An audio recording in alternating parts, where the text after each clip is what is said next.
So we've created our bullet, we've fired our bullet. Problem is, when we fired the bullet, it just appeared on the top left of our screen. Same thing happened when we create our player. When we created our player for this game, when we created the player for the pickup game. And that's because the X and the Y values are always 0. Well, what should the X and Y values be?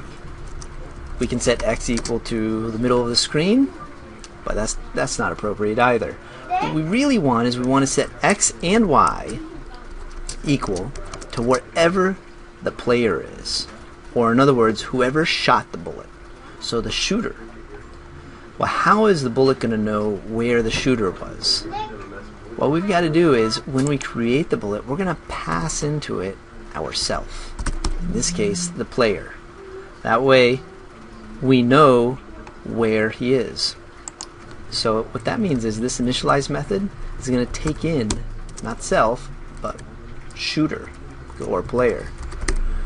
So when we pass in our self, we're really passing in the player object to the initialize method. Now we've got a reference to the shooter. We can ask the shooter, hey, what's your X value? Assign that to the bullet's X value. What's your Y value, shooter? That's going to be the Y value of the bullet. Well, let's try this.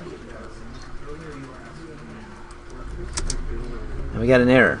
The reason we got an error, this one's a little tricky. None of this will make any sense.